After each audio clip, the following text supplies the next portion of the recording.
se detienen para verte caminar. Ay, amor, por ti la brisa se devuelve para poderte acariciar.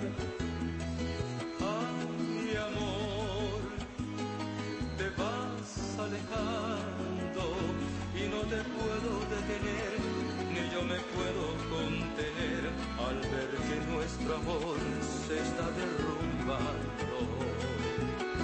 Por tu amor viviré,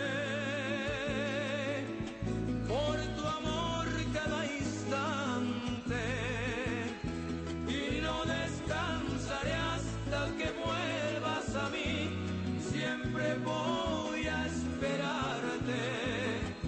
Por tu amor yo sentí,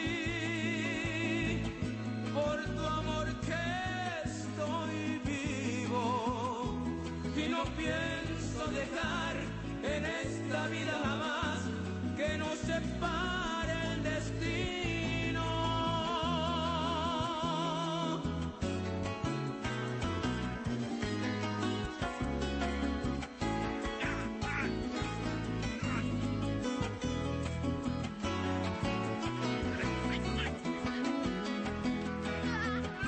Por tu amor viviré, por tu amor cada instante, y no descansaré hasta que vuelvas a mí. Siempre voy a esperarte. Por tu amor yo sentí,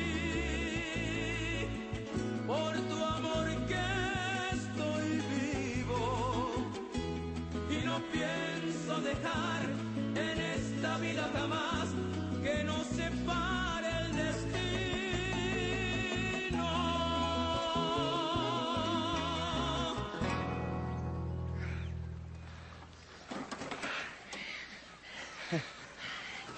Me encanta este lugar. Es hermoso. Gracias. Oh, ¿Qué pasó? ¿Se siente mal, patrona? no. Sí, yo creo que al muchachito también le encanta porque se está moviendo como loco. A ver. Pues sí. Pateame, muchachote, Alessio. ¿O tu niña, mi amor? ¡A comer! ¡A comer! Llega ahora, porque me rugía el estómago desde hace rato. ¡Qué chillona! A mí no me ha dicho nada. ¿Y nada de qué? No me ha dicho que me quiere.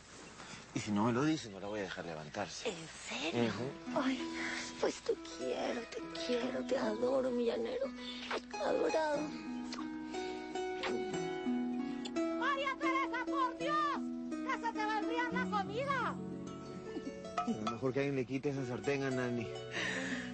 Sí, porque es capaz de pegarme con ella. Sí. Vamos. Ay, ayúdame con eso. Llevársela a Nani. Ay.